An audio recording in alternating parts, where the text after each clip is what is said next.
Salut à tous, c'est Axel de testmobile.fr. Aujourd'hui, je vais tester le HTC Desire S, qui est le successeur du Desire, mon premier du nom. Il a été annoncé, donc le Desire S a été annoncé lors du MWC. C'est pas un appareil qui est extrêmement nouveau, c'est pas un appareil vraiment innovant par rapport à ce qu'on avait déjà vu chez HTC, mais vous le verrez. Alors, au niveau des specs, je vais en profiter pour le comparer rapidement au Desire premier du nom. Mais concrètement, qu'est-ce que vous avez? Vous avez un écran, je vais vous montrer l'appareil au passage, un écran 3.7 pouces Super LCD, donc comparé au AMOLED sur le Desire classique, enfin le premier Desire donc le LCD, ça donne une meilleure visibilité en extérieur. Il tourne sur Android 2.3 en natif, c'est-à-dire sorti de la boîte, alors que le Desire devrait obtenir la mise à jour Gingerbread je sais pas, d'ici quelques jours, a priori, enfin plusieurs semaines. En tout cas, début juin, il devrait l'avoir. Un appareil photo 5 mégapixels avec flash LED, la même chose, c'était la même chose pour les deux. Celui-là, le Desire S, a 1 Go de mémoire interne alors que le Desire n'en avait pas. Même processeur, plus ou moins, un peu de choses près. Plus de RAM sur le Desire S, 768 contre 512. Une meilleure autonomie à peu de choses près. Sur celui-ci, vous avez 18 jours en veille, 7 heures en communication. Lors de montage, j'ai constaté environ 2 jours en utilisation classique, ce qui est quand même pas trop mal. Et puis bien sûr, après, il y a au niveau du prix, bien sûr, le Desire premier du nom est sorti il y a plus d'un an, donc est vraiment moins cher que celui-ci, qui est plutôt à 400-450 euros nu. Mais vous pouvez aussi le trouver à 1 euro avec forfait. Donc ça, c'était pour le tour. Ah oui, il y a un dernier truc, c'est que celui-là permet de filmer en 720p, alors que le premier Desire ne pouvait pas le faire. Voilà, donc ça c'était pour mon petit comparatif rapide au niveau des specs. Et vous le voyez aussi, si vous avez un peu l'image du premier Desire en tête, ils se ressemblent beaucoup également. C'est des designs très similaires. Donc finalement, c'est deux appareils qui ont pas beaucoup de différence entre eux. Et on peut se poser la question pourquoi HTC sort cet appareil. Bon, c'est pour renouveler sa gamme. Et HTC n'a jamais caché le fait que tous ces appareils se ressemblaient pas mal. Donc on va commencer par un petit déballage. Qu'est-ce qu'on a? On a l'appareil, on a les notices ici. Pas de CD avec, mais c'est pas dramatique. On a un chargeur ici, donc c'est du USB avec le câble qui va bien, qui est ici, micro USB. Et des écouteurs plutôt standard avec des mousses qui sont fournies, que j'ai remis dans la boîte. Et puis c'est à peu près tout. On va faire le tour de l'appareil.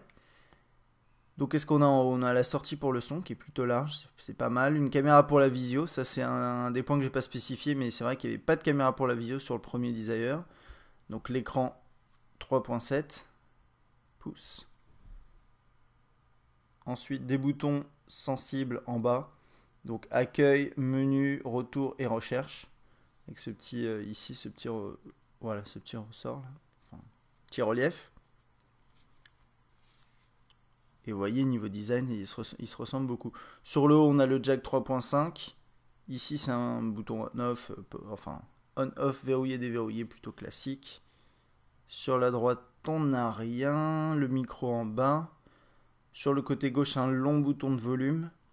Micro USB. À l'arrière, l'appareil photo 5 mégapixels et le flash LED. Et le haut-parleur ici. Et la coque est plutôt sympathique. Hein, donc là, ça va être c'est du plastique. Ouais, c'est du plastique. Et là, ici, il y a des éléments en soft touch qui sont plutôt agréables. Et d'ailleurs, si vous voulez accéder à la batterie, il faut tirer ça. Je vais pas le faire parce que j'ai peur que la batterie se détache, mais a priori, non. Donc, je vais quand même vous montrer. Voilà.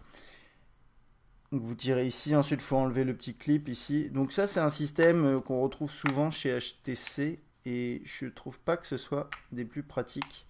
D'ailleurs, à refermer, j'arrive pas. Si c'est bon. Voilà. Donc, on va passer à l'appareil. Alors. Le Desire S, il tourne sous Android donc 2.3 en natif, donc directement ici, là, comme ça. Pas besoin de faire de mise à jour ou quoi que ce soit. Donc je crois que c'est... On va aller vérifier le numéro de la version. Ça doit être la 2.3.3, il me semble. Ouais, c'est ça. 2.3.3. Avec la toute dernière version de la surcouche HTC Sense, qui est une excellente surcouche. Concrètement, c'est une des meilleures surcouches pour Android et ça a été reconnu à nombreuses reprises. Alors moi, je suis plutôt de cet avis aussi. C'est vrai elle est plutôt bonne. Et surtout dans cette dernière version qui est vraiment, vraiment sympathique. Donc on va faire un petit tour là-dedans.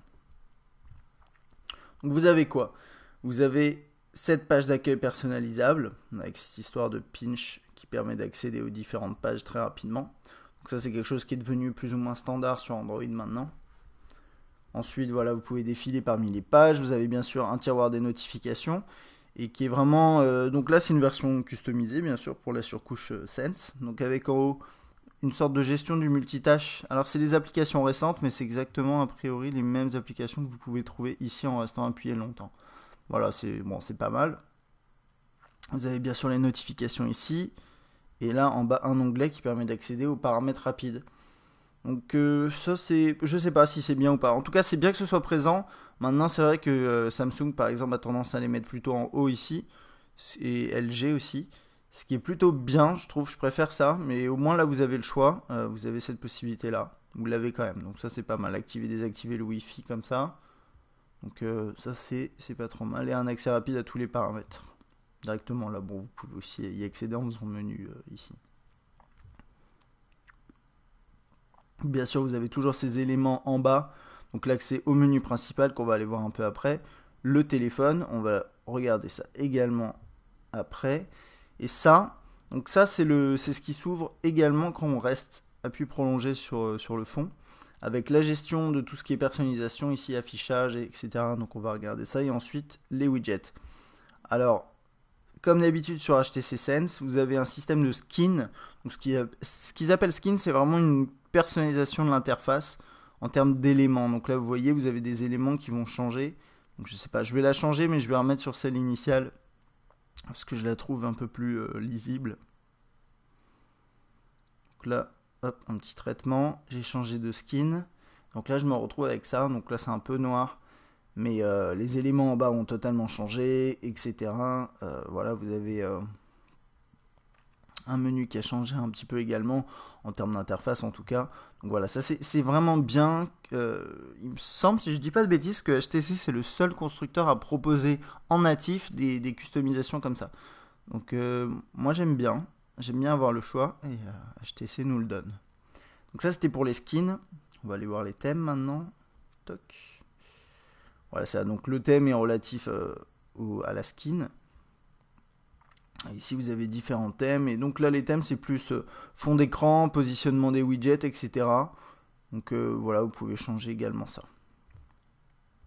Et bien sûr les fonds d'écran, dont ce qu'ils appellent ici les fonds d'écran actifs, c'est les fonds d'écran animés. Et accès à la galerie et fond d'écran HTC. Ok. Ensuite, vous avez toute une série de widgets, comme d'habitude. Donc là, actualité, alors vous voyez en dessous, c'est écrit HTC Android, c'est les différents widgets, donc triés, enfin, il y a des widgets qui sont proposés par HTC et d'autres widgets qui sont en natif dans Android. Donc vous avez quand même pas mal proposé par HTC. Je sais pas, le cas de photo, ce genre de choses. Et souvent, ce qui est assez sympa, c'est que vous avez plusieurs versions du widget. Donc là, par exemple, il y a une version grande qui prendrait a priori la totalité de la page d'écran. Pardon. Et un plus petit qui prendrait la moitié. Voilà, ce genre de choses. Donc ça, c'est sympa. Mais je pense que si vous connaissez HTC Sense, vous avez déjà vu ce genre de choses. Possibilité de mettre des applications en accueil, raccourcis, dossiers, et là, la gestion des paramètres de son et des alarmes. Voilà, directement ici, donc en accès rapide, c'est plutôt bien. Quand vous voulez déplacer une icône, vous restez appuyé ici, vous pouvez la mettre en bas pour la supprimer. Ce genre de choses. C'est la même chose pour les widgets. Donc ici, oups, attendez juste un instant. Oui, voilà. On va prendre, je sais pas. Voilà, vous pouvez le supprimer. Voilà, donc ça c'est plutôt classique. Ok. Tuc.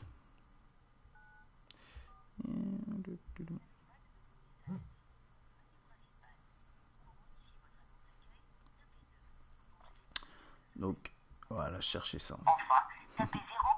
Donc ça c'est quand vous passez un appel, vous avez l'avatar qui s'affiche derrière, donc là il n'y en avait pas. Et vous avez vu quand je passe un appel, l'appel est accessible directement ici, donc ça c'est bien. Hop, donc voilà, si vous commencez à taper un numéro, vous avez des propositions qui s'affichent. En tout cas, là, c'est une sorte de tri qui se fait, ce qui est plutôt bien. Et d'ailleurs, a priori, c'est la même chose si je commence à taper. Ouais, voilà. Bon, c'est assez classique. Voilà. PI, Pierre. Ok. Ça, c'est pour les contacts. Hop. On va. Enfin, pour les contacts, pardon, pour les appels. Et voilà, pour les contacts, on va aller voir ça. Donc, toujours avec la surcouche HTC Sense. Qui change pas trop quand même, hein. Vous avez toujours ces petits éléments en bas que je trouve un peu gros, mais au moins c'est pratique enfin sur un écran tactile, c'est assez facile à manipuler. Et donc là vous avez tous vos contacts qui sont affichés. Donc là j'en ai pas beaucoup. Vous avez aussi votre propre, enfin ça c'est censé être moi, c'est un nom fictif. Voilà, donc j'accède à mes informations. Je peux aussi accéder aux informations d'une personne qui est dans mes contacts. Et je peux accéder à pas mal de choses. Donc là, c'est les différents messages qu'on s'est échangés. Donc il n'y en a pas ici. Voilà, là, ça c'est pour les emails. Ça, c'est pour les différents événements. Sa galerie. Donc, normalement, il y a des choses. Donc on va voir si on arrive à accéder à ça. Donc, alors, bon, là, il n'y a rien qui s'affiche. Mais normalement, vous devriez avoir les photos de vos contacts sur les réseaux sociaux. Donc si par exemple, vous importez un contact de Facebook, vous avez la possibilité de voir ces photos ici. Et d'ailleurs, attendez, on va aller voir les liens ici. Ok, ajouter un contact, effacer. Donc, en fait, apparemment, il n'était pas encore linké. On va regarder ça. Je sais pas trop comment. Si, apparemment, il était déjà lié. On va essayer de voir. Normalement, vous voyez, là, il y a l'icône là. Ok. Ça, à mon avis, c'est qu'il est déjà lié ou quelque chose comme ça. Donc, bon, quoi qu'il en soit, vous pouvez lier vos contacts aux réseaux sociaux et avoir la possibilité d'avoir pas mal d'informations. Donc ça, c'est quelque chose que HTC fait depuis bien longtemps sur sa surcouche. Et je pense que c'est celui qui le fait le mieux aujourd'hui sur le marché. Et en tout cas, c'était un des premiers. Donc ça, c'est bien. Ok. Donc on a vu appel, les contacts, et on va passer à ça. Alors, votre menu, il est divisé sous différentes façons. Ensuite, après, vous pouvez l'afficher par liste ou par grille, comme il était affiché ici. Là, vous avez toutes les applications. Là, vous avez les applications que vous utilisez le plus souvent. Et là, les applications téléchargées. Bon, le mieux, c'est de les gérer comme ça. Et si vous voulez mettre une icône sur le fond d'écran, vous restez... Enfin, sur le fond d'écran, sur l'écran d'accueil, vous restez appuyé dessus. Je vais l'enlever. Ok. Donc là, vous avez un widget d'actualité. Enfin, un widget, une application d'actualité qui permet de gérer des flux RSS. Actualité, météo, c'est ce qu'on a vu un petit peu tout à l'heure. Voilà. Toc. Un lecteur de PDF. Ensuite, vous avez bien sûr toutes les applications natives Android. Donc là, c'est Adresse, vous avez Maps, etc. Mais bon, ça, c'est du grand classique.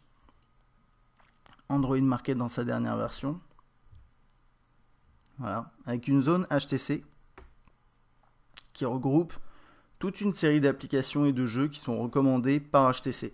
Ça, c'est plutôt sympa. C'est vrai que j'en parle souvent, mais les constructeurs se mettent de plus en plus à nous proposer, enfin à faire des zones de sélection d'applications, et c'est plutôt intéressant quand même. Si vous avez du mal à trouver voilà, des jeux, des applications, etc. Ce qui devrait pas être trop difficile parce que vous avez beaucoup de choix, mais c'est vrai que c'est dur de s'y retrouver parfois. Donc là, vous avez une sélection ici. Et il y a d'autres endroits aussi où vous avez des sélections. Je vais vous montrer ça tout de suite d'ailleurs. Donc, première chose, il y a HTC Likes, qui est une sorte de zone qui permet de retrouver les meilleures applications Android en fonction des autres utilisateurs d'appareils HTC qui ont mis j'aime bien cette application. C'est un peu, j'en avais parlé dans un autre test, mais en gros, voilà, les utilisateurs peuvent dire j'aime bien cette application, voilà. Et plus il y a de likes, entre guillemets, donc c'est comme Facebook, plus une application remonte dans les classements. Je vais peut-être pouvoir vous le montrer, ouais, mais je me suis pas logué sur mon compte HTC Sense. Alors c'est une chose à savoir, c'est voilà, sur un mobile HTC, vous avez besoin de vous créer un compte. Mais c'est bien parce qu'une fois que vous avez votre compte HTC Sense, après vous pouvez vous loguer sur le compte sur le site htcsense.com et vous avez accès à pas mal d'options comme contrôler entre guillemets à distance son mobile, par exemple le faire sonner à distance, le localiser, etc. Ce genre de choses et même faire des backups de votre appareil. Et ensuite vous avez HTC Hub, donc c'est pareil, je pourrais pas accéder parce que je me suis pas logué à mon compte. Mais c'est une zone dans laquelle HTC propose tous les contenus qui sont édités par HTC. Donc vous pouvez télécharger des thèmes, des choses comme ça, mais c'est vraiment du contenu officiel. Et des widgets, ce genre de choses. Donc ça, c'est pas mal. C'est pas mal aussi. Voilà. Alors dans l'ordre, l'appareil photo, c'est un peu étrange. On va plutôt passer aux messages. Si j'arrive à les retrouver, on va essayer de trouver ça. Voilà, c'est là. Alors, les messages, ils sont organisés de façon très classique sur Android, donc par conversation et par contact. Donc ça, c'est un contact qui s'appelle Test Mobile. Si j'appuie dessus, voilà, j'ai la discussion ici. Donc c'est pas par bulle, c'est par ligne comme ça. Et moi, je trouve ça bien. C'est assez bien présenté. Je vais regarder au niveau des paramètres si on n'avait pas des paramètres de personnalisation. Mais apparemment non. Peut-être que dans les thèmes, quand vous modifiez les thèmes, vous avez des affichages différents. En tout cas, là, j'ai celui-là et je le trouve plutôt sympathique.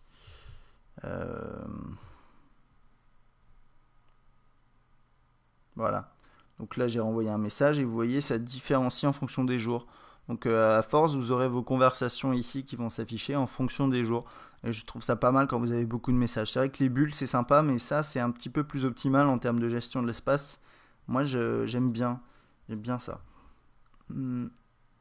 Voilà. Et si vous appuyez là sur l'avatar du contact, donc ça, c'est un petit peu partout dans l'appareil aussi, et notamment au niveau des contacts, vous pouvez l'appeler, afficher les messages, les emails. Et ça, c'est la même chose sur tous les appareils Android, c'est juste que ça s'affiche différemment d'un mobile à un autre. Au niveau de la saisie texte, vous avez deux possibilités. Donc clavier virtuel en portrait ou en paysage. Et vous pouvez bien sûr en installer d'autres à partir de l'Android Market. Donc ça, c'est plutôt ouvert et c'est pas mal. Donc celui par défaut, il est comme ça en portrait, avec une saisie prédictive qui est plutôt efficace. Et je trouve que voilà, écran 3.7 pouces, c'est pas trop petit, c'est une taille correcte. Et du coup, même en portrait, je trouve que ça passe bien, surtout avec la saisie prédictive qui marche bien. En paysage, ça donne ça. Donc là, vous avez vraiment la place avec vos pouces pour taper, il n'y a pas de souci. Et c'est vrai que le clavier virtuel HTC Sense est quand même un des meilleurs en termes de saisie prédictive et de retour tactile. Moi, j'aime bien aussi le retour haptique avec les... Vous l'entendez peut-être pas, mais il y a des petites vibrations. Alors ça, c'est des choses que vous avez sur la plupart des claviers, mais c'est vrai que c'est sympa qu'on l'a en natif. Et il marche très très bien. Ok, alors je vais revenir un peu en arrière parce que j'étais passé au message. Donc on va passer à l'appareil photo. Alors HTC a fait énormément d'efforts ces dernières années par rapport à ses appareils photo. Et c'est vrai que là maintenant on commence à avoir des solutions vraiment vraiment très bien. Notamment on l'a vu sur le, je sais pas, un HTC Desire HD, l'appareil photo était vraiment vraiment très bien. Donc ici qu'est-ce qu'on a? Alors là, toc, voilà. Donc ici vous avez vu en fait les options toc, qui changent en fonction du mode, enfin qui changent de sens, bon c'est un petit détail. Quand vous passez ici, vous passez de mode vidéo à mode photo. Donc là, je suis en mode photo. Je vais prendre quelque chose à prendre en photo. Vous voyez, le focus se fait automatiquement. Et vous pouvez aussi le faire au doigt. Donc là, voilà, j'ai fait le focus au doigt ou automatiquement, c'est-à-dire juste en pointant. Un petit peu comme ce qu'on trouve sur un iPhone, par exemple. Et là, vous avez le système de zoom. Donc là, je suis zoomé à fond et là, je dézoome. C'est pas mal. Et ensuite, après, voilà, vous avez le zoom aussi avec le bouton de volume. Alors, c'est vrai que moi, j'ai tendance à penser que sur l'écran, c'est plus rapide. Ici, vous pouvez activer le mode pour vous prendre en photo, qui utilise la caméra visio, donc qui est moins bonne qualité, mais qui est quand même présente, et ça, c'est pas mal. La gestion du flash ici en automatique, activé, désactivé. Quelques effets qui s'affichent sur la gauche ici. Donc ça c'est pas mal aussi. Vous avez, je sais pas, un petit peu de tout. Hein. C'est effet vignette. Vous voyez, pour faire un petit effet comme ça. Hop, je prends la photo. Plutôt rapide. Assez efficace. Et voilà, vous passez direct en mode comme ça. Et puis après cet effet, vous voyez, vous pouvez le régler ici. Alors ça c'est des choses que j'avais bien appréciées sur le Desire HD. Ce genre de petits effets avec des réglages très, très simples et très intuitifs. Donc ça c'est bien. C'est très sympathique. Après là on accède à la galerie. Bon, on ira voir ça un petit peu après. Et là vous pouvez bien sûr prendre la photo. Ok, une fois que vous avez pris une photo, vous pouvez la partager. On va aller voir ça après. Et je vais voir, voilà. Au niveau des options, vous avez quelques paramètres ici. Donc retardateur justement de l'image, on va regarder ce que c'est. Voilà, vous avez l'exposition, contraste, saturation ici. Avec pas mal de... Moi j'aime bien les menus, ils sont vraiment bien faits. C'est des petits éléments comme ça à déplacer. Et bon, ça permet d'être assez précis quand même, donc c'est pas mal. Ensuite, la balance des blancs, la résolution, donc maximum 5 mégapixels ici. Le réglage des ISO. Écran large.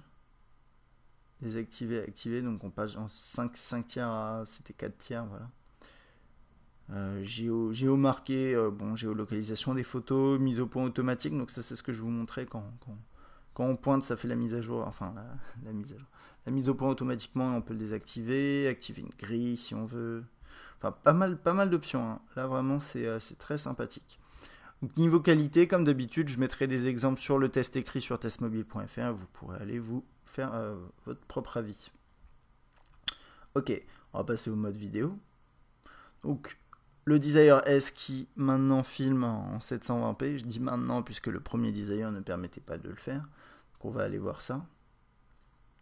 Voilà, qualité vidéo 720p et avec pas mal d'options quand même là. Là on a du 480 en écran large et en 4 tiers. Oups. Et voilà. Je vais retourner ici.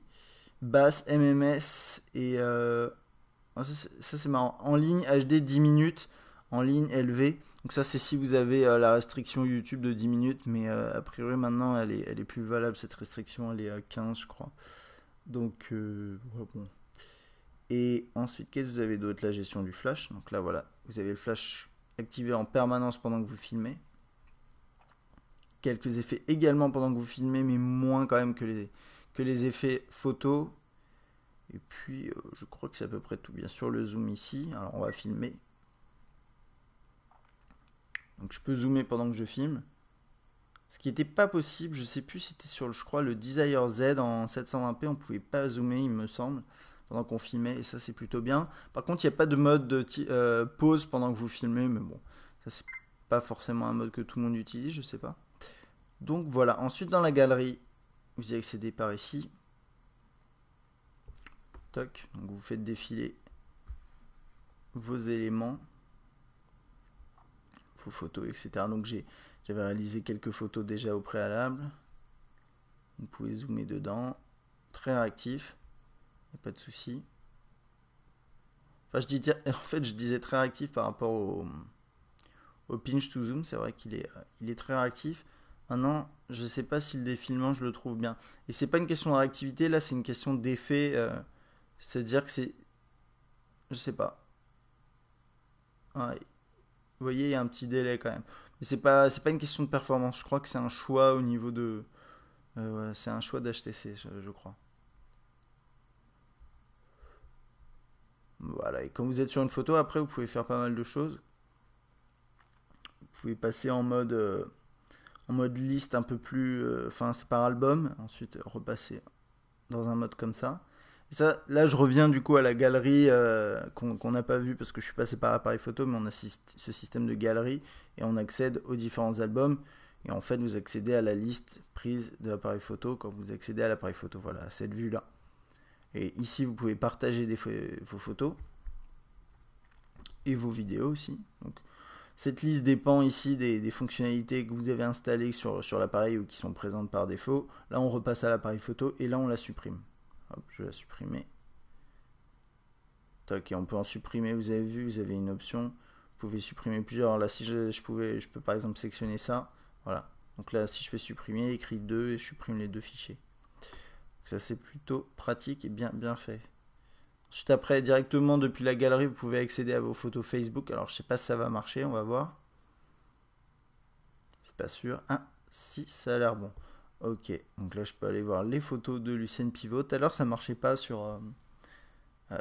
dans son contact. Bon, je sais pas si ça va marcher ici. Voilà, on va voir ça. En fait, j'en profite pour dire, tous les contacts Facebook que vous voyez, à chaque fois, c'est des contacts fictifs, hein. Essayez pas de rajouter ces personnes sur Facebook, ça sert à rien. Voilà. Donc là, je peux accéder à ces photos et normalement là, lancer également. Je sais pas si j'ai le pinch to zoom. Et on peut même mettre un commentaire directement ici. Et on va. Donc ça, c'est tous les commentaires que je dépose depuis que je fais mes tests. Voilà.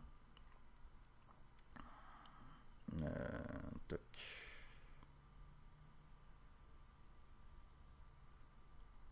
Donc voilà, ça c'est le dernier commentaire que j'ai laissé directement. Donc ça, c'est vraiment pas mal. Une belle intégration sociale au sein même de la galerie. Plutôt bien. Et vous avez également Flickr, mais moi je ne l'ai pas lié à mon compte Flickr. Et vous avez aussi les médias connectés, donc ça c'est pour la connectivité DLNA. Ok. Donc ça c'était pour toute la partie photo, vidéo et galerie. Et d'ailleurs, je vais en profiter pour essayer d'aller voir au niveau de la vidéo, vu qu'on était dans la lecture vidéo. Voilà.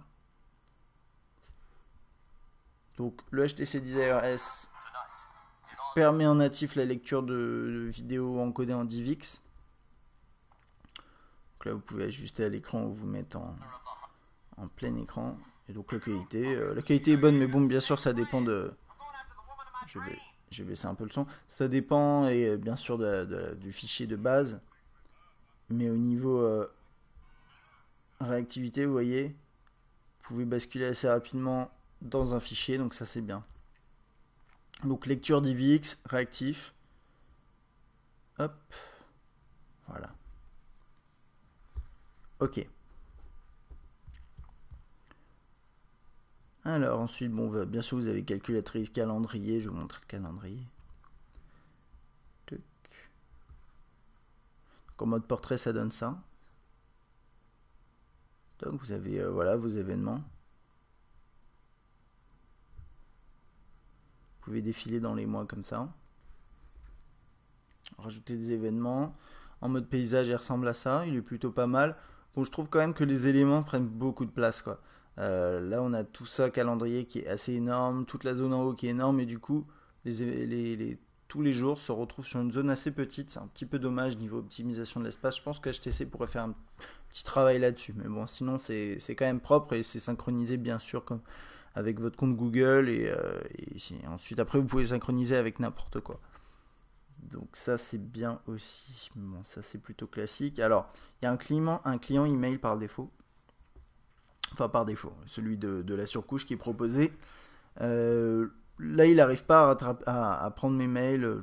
J'ai sûrement mal dû le configurer. Voilà, mais je pense que vous le connaissez déjà. C'est un client qui est pas mal. Et je trouve que niveau espace, il est assez mal optimisé. C'est-à-dire que les messages s'affichent. Je vais essayer d'en envoyer un. On va voir si. Voilà, vous voir. Ok.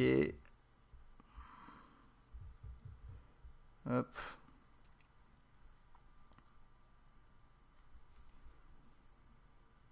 Donc en fait, ce qui est sympa avec ce client, c'est que vous avez la boîte de réception ici et ça affiche tous vos mails à la suite. Ensuite, si vous allez dans conversation, il va prendre en compte les sujets qui se ressemblent et vous mettre les conversations. Donc là, j'ai reçu un email et j'ai une notification qui doit, je crois, venir de l'application email Gmail par défaut. Donc ça, c'est pas très intéressant. Moi, ce que je voulais voir, c'est s'il m'affichait l'email dans celui-là et à mon avis, je l'ai mal configuré. Bon, c'est pas dramatique. Ah si, c'est bon, en fait. Ok, donc là, les emails s'affichent comme ça. Et donc, vous en avez plusieurs qui s'affichent de suite comme ça. Et c'est plutôt pas mal. Bon, après, quand vous avez beaucoup de mails, moi, je préfère quand même l'application Gmail native si vous êtes chez Gmail. Après, si vous êtes chez un autre fournisseur, vous pouvez utiliser celle-là qui est quand même pas mal. Quand vous lancez le mail, voilà, vous avez son contact qui s'affiche en haut. Si je veux, je peux même l'appeler directement s'il est dans ma liste de contacts. Je peux lui répondre, bien entendu, etc., etc. Voilà, un client plutôt propre et qui reste vraiment dans l'esprit de la surcouche HTC Sense. Hein, c'est vraiment le but. Ok. Ensuite un client Facebook, bon ça c'est classique. Vous avez une lampe torche par défaut qui est installée. Friendstream qui permet d'accéder à vos mises à jour sur les réseaux sociaux. Ça permet de regrouper toutes les mises à jour sur les réseaux sociaux. Donc là, moi il ne se passe rien sur mon compte Facebook parce que c'est un faux compte Facebook. Mais si j'avais de l'activité, ça se mélangerait à mes activités Twitter. Donc là, vous voyez, c'est des activités Twitter ici.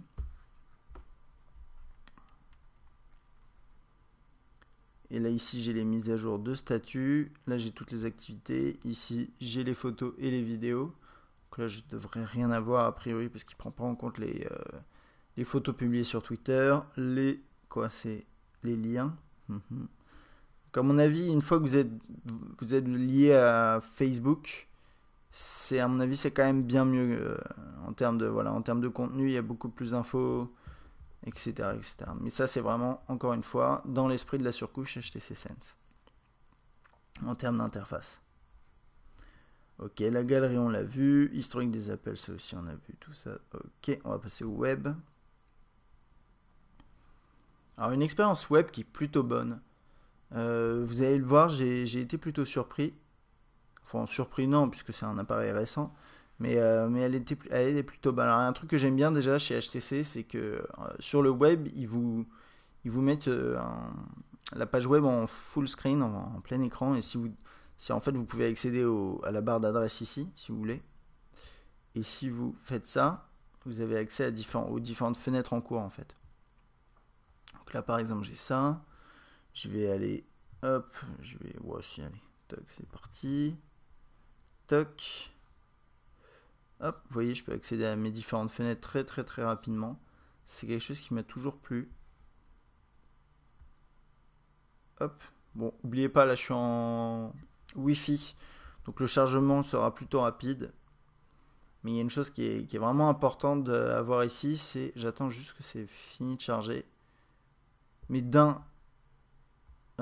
je sais pas si elle est en flash cette bannière, à mon avis non. Celle-là, c'est même pas sûr, c'est probable. Mais par exemple, on voit ici, ça c'est un slideshow en JavaScript. C'est plutôt fluide, ça c'est pas mal. Parce qu'il y a pas mal de mobiles qui le font un peu ramer. Je pense que ça c'est du flash, mais je suis pas sûr. On va aller voir ça un peu plus en détail maintenant. Je vais aller voir un test. Et vous avez vu, le défilement est complètement fluide. Alors que y a des mobiles qui sont un peu plus puissants, qui parfois ont un navigateur web moins, je sais pas, moins optimisé. Et du coup, la navigation est beaucoup moins fluide. Et là, c'est extrêmement fluide, même sur des articles comme celui-là qui sont très lourds. Il y a énormément de fichiers, de photos, etc. à charger. Et pourtant, c'est très léger. Enfin, c'est très fluide. Alors, avec HTC Sense, quand vous zoomez en pinçant, il va remettre en page automatiquement. Normalement, sur la plupart des surcouches, c'est juste au double tap. Mais là, ça le fait sur les deux. C'est plutôt pas mal. Voilà. Et ça marche vraiment bien. La navigation web sur Android, je pense que la meilleure expérience, c'est avec des appareils HTC. Voilà. Parce qu'on a une fluidité, on a ce système qui remet en page. Et ici, on va pouvoir lire le fichier flash directement. Et sans aucun problème, vous allez le voir. Et on a même les annotations YouTube qui s'affichent à l'écran. Et même les publicités.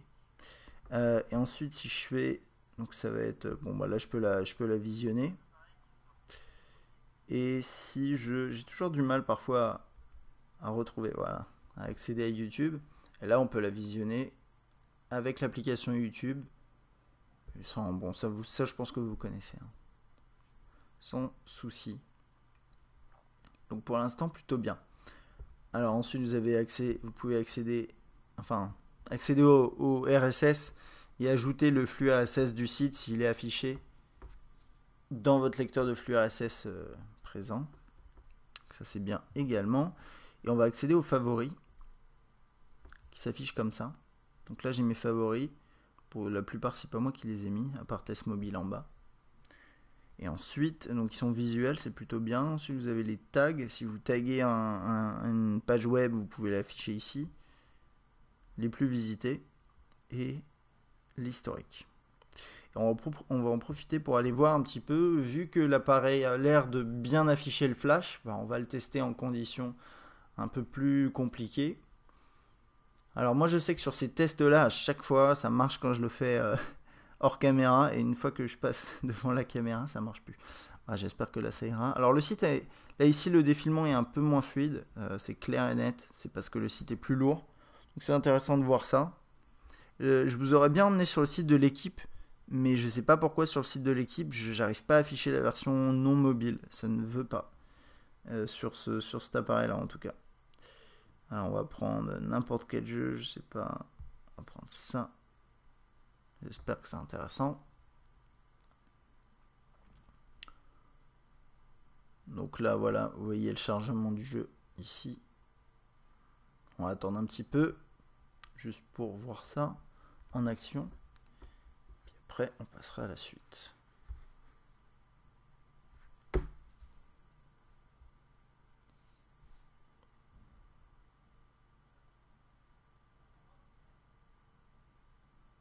Ok. Alors hop, double tap.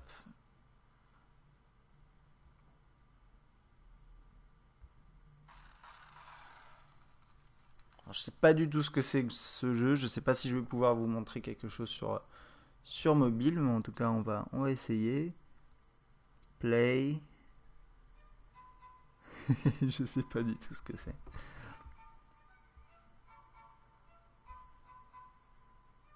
Bon, c'est un peu... Alors attendez, on va essayer de rester là. Je vais cliquer sur des trucs. Bon, vous voyez, là c'est un peu un échec parce que je sais pas du tout ce que c'est que ce jeu. Bon, en tout cas, vous voyez, ça marche. Alors, là j'ai pris un objet, je sais pas ce que je peux en faire. Bon, c'est pas grave. Tout ça pour vous dire, vous voyez, c'est fluide, c'est un jeu en flash, peut y jouer. Alors c'est vrai que voilà, c'est ça le problème des jeux en flash sur mobile, c'est qu'ils sont pas optimisés pour les mobiles. Et du coup, voilà, par exemple, typiquement, je peux pas y jouer, je sais pas ce qu'il faut que je fasse, mais c'est pas dramatique. Et, je vais quitter ça puisque ça sert à rien. Mais en tout cas, il y a pas mal de jeux où vous pourrez faire des choses, par exemple, où il faut cliquer sur des éléments. Pas avec des fonctionnalités qui dépendent du fait qu'il faut avoir une souris ou un clavier. Dans ce cas-là, c'est mort, c'est pas la peine. Mais sinon, ça fonctionne. Et puis, de toute façon, vous êtes sur Android, vous avez plein de jeux sur l'Android Market. Ça, c'était vraiment pour vous montrer une démo de Flash sur le navigateur web. Et vous avez vu, ça marche très bien. Donc, là, pour le coup, niveau web, j'ai tendance à penser qu'on a affaire à un navigateur web presque parfait. On aimerait bien un tout petit peu de fluidité sur les sites lourds, mais sinon c'est très bien. Alors après, juste une petite chose avant de passer à la suite. Toc. Dans les paramètres, vous avez la possibilité de désactiver le JavaScript, activer les versions mobiles des sites ici, page d'accueil, plutôt classique. Voilà. Effacer le cache, etc. Vous avez toutes ces options là. Et là ici, il y a la gestion des plugins. Donc ça c'est pour Flash. Donc vous pouvez mettre à la demande, ce qui peut permettre de minimiser votre... enfin déjà d'avoir une expérience peut-être plus fluide, et en plus de minimiser la consommation en batterie et en data, éventuellement si vous avez besoin de faire attention à ça. Toc. Et je vais juste faire un tout petit truc. Je vais killer tous les processus en cours pour être sûr d'être bien fluide. Alors, les localisations, bon, comme d'habitude sous Sense, qui permet de retrouver vos emplacements GPS, les médias connectés, météo, messages, tout ça on a vu, musique. Alors par défaut, sous HTC Sense, vous arrivez à cette vue-là, et bien sûr, vous pouvez accéder ensuite à une vue plus classique, avec les artistes, les albums, les playlists, toutes les chansons, etc. Donc là, voilà, j'ai une liste de tous les morceaux qu'il y a sur mon appareil. Là, je peux y accéder par artiste. Si vous passez en mode paysage, vous n'avez rien. Alors, je voulais voir s'il y avait une nouvelle fonctionnalité dans la nouvelle version de Sense, et non. Par contre, si vous lisez un morceau, là en mode paysage, vous avez ce mode-là. Une sorte de mode cover flow, et c'est un peu étrange qu'il ne nous l'affiche pas dans les morceaux. C'est peut-être moi qui me suis trompé, je vais réessayer après. Toc, vous voyez, là j'accède à ce morceau, je le lance. Donc ça c'est plutôt sympathique, hein. Ça moi j'aime bien. Vous avez vu, ça en partenariat avec Amazon. Là j'ai la lecture qui s'affiche ici, je peux la mettre en pause. Quand je dis en partenariat avec Amazon, ça veut dire qu'en fait, si vous avez un MP3 dessus, vous pouvez cliquer là. Vous allez accéder à votre compte Amazon. Enfin, si après, j'imagine qu'il faut se loguer. Après, vous pouvez acheter des morceaux, etc. Ça, c'est pas mal. Et on va juste essayer un tout petit truc. Je vais essayer le mode... Ouais, non, le mode paysage, c'est vraiment uniquement en lecture. Dommage peut-être, je sais pas. C'est plutôt sympa. Ok, alors... Donc là, vos artistes sont affichés de façon classique. Pour les albums, par contre, vous avez les pochettes, ce qui est plutôt pas mal. Et on va faire notre test de qualité classique. Et avant ça, je vais vous montrer un peu plus en détail quand même cet affichage-là, donc avec la pochette en fond. Cette option Amazon que je vous ai montré, ça permet de revenir à l'écran précédent, d'avancer, reculer dans le morceau, lecture aléatoire. Il doit y avoir d'autres options, ouais, tout à droite là. La répétition ici, et là je crois que c'est pour le amélioration SRS, amélioration du son, ce genre de choses. Et donc si vous l'activez, après vous aurez peut-être des paramètres à régler, je sais pas. Non, juste vous avez l'égaliseur juste si vous mettez en casque aussi. Ça peut être pas mal si vous avez des enceintes que vous le connectez, vous pourrez régler un peu tout ça. Précédent, suivant, et donc là comme j'ai qu'un morceau ça ne va pas, et là c'est la playlist en écoute. Allez, on est parti pour un test de qualité sonore. On va commencer par les morceaux habituels.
Alors, bon, à travers le micro, la vidéo, etc., ce sera difficile de se rendre compte comme d'habitude, mais bon, la qualité est bonne, pas comme d'habitude sur mobile, pas énormément de basse. Sur celui-là, la puissance est plutôt moyenne, je trouve, mais le son est plutôt précis. C'est souvent comme ça d'ailleurs sur les haut-parleurs qui sont précis et de qualité, ils n'ont pas forcément énormément de puissance et ça compense l'un et l'autre, et du coup le haut-parleur crache pas et c'est quand même agréable à écouter. Il n'y a pas de grésillement. Donc ça c'est plutôt bien. Un haut-parleur plus que correct sur le Desire S. Bien sûr, vous pouvez vous servir du Desire S comme GPS en utilisant Google Maps et navigation, qui est une excellente solution pour naviguer et qui est en plus gratuite. Vous avez Pip, qui est l'application Twitter préinstallée dans Sense, donc avec l'interface Sense que vous voyez ici. Elle est plutôt bien, mais vous avez le choix après sur Android, des applications gratuites qui permettent d'aller sur Twitter, notamment la version officielle, sont disponibles, donc il n'y a pas de souci. Une application qui permet de gérer les points d'accès Wi-Fi. QuickOffice, je crois que c'est une version d'évaluation. suis pas exactement sûr, mais en tout cas, bon, vous avez Quick Office qui permet d'ouvrir des fichiers, mais comme d'habitude, toutes les applications préinstallées, c'est bien. Après, vous pouvez en installer d'autres, il y a pas de souci. La radio FM, système de recherche. Toc, toc, toc. Ça, je sais plus ce que c'est. On va regarder. Oui, ok, d'accord. C'est une sorte Ouais, ok, c'est une sorte de Shazam qui est préinstallé. C'est marrant, il y a beaucoup de constructeurs qui font des partenariats avec des... Ouais, avec comment dire, des développeurs qui font ce genre de logiciel de reconnaissance de morceaux. J'imagine que c'est pour après pouvoir vendre des morceaux, etc. Et il y a même, c'est Sony Ericsson qui a son propre système, il me semble. Ok, donc là, c'est ça. Et on arrive à la fin, là. Système de tableau de bord, c'est si vous êtes... Attendez, je vais pas activer le ça. Ouais. Et si vous êtes en voiture, vous avez la possibilité d'accéder à ça. Et ça vous permet voilà, de toucher rapidement certaines options, hein. Donc HTC ça a une version vraiment particulière relative à Sense, qui n'est pas du tout la même sur les autres, et en plus avec des options différentes. Donc là par exemple vous avez un accès à Footprints qui vous permet de retrouver tous les endroits où vous êtes allé, ce genre d'endroits avec les favoris, vos destinations, etc. Et moi je trouve qu'elle est quand même bien mieux sur HTC Sense, même si c'est... Voilà, ça vaut pas une interface sur un GPS, et encore même les interfaces sur les vrais GPS, elles sont assez moches, mais vous avez quand même voilà, quelques belles options ici, et ça c'est plutôt pas mal. On peut essayer de rechercher une localisation. Vous avez vu, mode voiture activé ici. Ça c'est quelque chose qu'on va trouver de plus en plus sur les appareils Android, surtout les mobiles d'ailleurs. Toc. Je sais pas si on veut aller là. Voilà, on peut lancer la navigation. Donc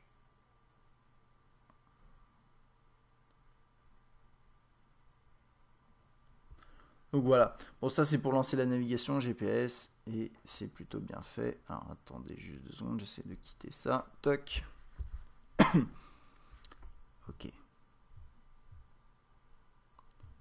Ça c'est bien. HTC c'est le seul constructeur à proposer vraiment toute une interface vraiment complète pour la voiture. Quand je dis complète, parce qu'il y a beaucoup d'autres constructeurs qui proposent une interface similaire mais qui va pas aussi loin. Ça c'est bien.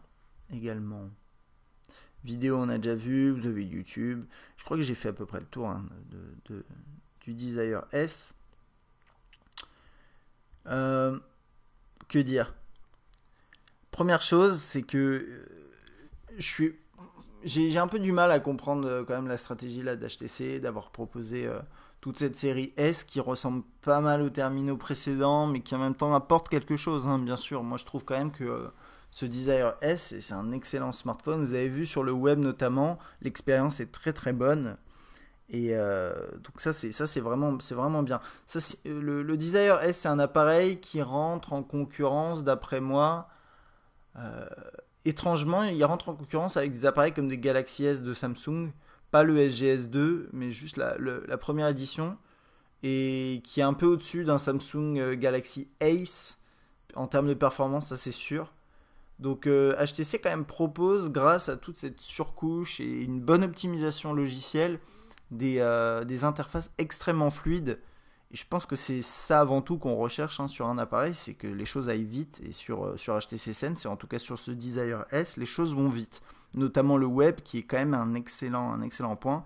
Un bon appareil photo, comment dire, un lecteur musical qui est plutôt bien également, avec l'histoire du cover flow pendant que vous êtes en lecture, ça c'est pas mal. Moi, le seul reproche que je ferais, en fait, et c'est comme d'habitude pour HTC Sense, c'est que je trouve que cette surcouche, même si ça reste la meilleure sur le marché pour Android, en termes de fonctionnalité, je trouve quand même qu'en termes d'esthétisme, elle est pas très belle. Elle permet d'être personnalisée, ça c'est vraiment très bien, mais moi je suis pas vraiment fan de tous ces éléments ici en bas. Mais maintenant, après, c'est une question de goût. Donc si vous trouvez, si elle est à votre goût, dans ce cas-là, n'hésitez pas, quoi. Si vous aimez bien, il n'y a pas de souci, et ça vous plaira. Donc bon, ça c'était pour mon test du HTC Desire S sous Android 2.3, donc avec la surcouche HTC Sense dans sa toute dernière version. Un appareil plutôt fluide, assez bien, un petit écran, entre guillemets petit écran 3.7 pouces, mais qui se distingue par rapport à des Galaxy S ou même à des... Je vous le sors là puisqu'il va arriver en test bientôt. Ça c'est le Incredible S qui est un peu plus gros. Donc ça c'est du, je crois que c'est du 4 ou du 4.3. Bon, vous le saurez un peu plus en détail dans le test. Et j'en profite parce que j'ai oublié avant de terminer pour vous montrer la version dans une autre couleur qu'on m'a prêté également, mais bon, ça ne me sert pas à grand chose d'avoir les deux versions. J'en ai une, donc là voilà, c'est la version noire à droite pour le test, que j'ai utilisé pour le test, et ici c'est une version un peu plus, c'est gris quoi. Et ce qui est intéressant, c'est que là on dirait vraiment que c'est pas du plastique, que c'est du métal, mais je sais pas. Je me demande si les matières employées sont différentes. En tout cas voilà, vous avez les deux versions qui sont disponibles. Peut-être qu'il y a d'autres couleurs également, je les ai pas en tête. Et je trouve que celle-là a quand même de la gueule. Hein. Pour parler franchement, elle est plutôt jolie. Et, donc voilà au niveau des couleurs ce que ça donne. Plutôt sympathique. Voilà, donc ça c'est pour mon test du HTC Desire S. Si vous avez des questions, comme d'habitude, vous pouvez les poser soit sur YouTube dans les commentaires, soit sur testmobile.fr dans les commentaires du test. Si vous avez aimé cette vidéo, n'oubliez pas de vous abonner si vous n'êtes pas abonné. Ou vous pouvez aussi la mettre dans vos favoris, dire que vous l'aimez, la partager autour de vous. Voilà. À bientôt.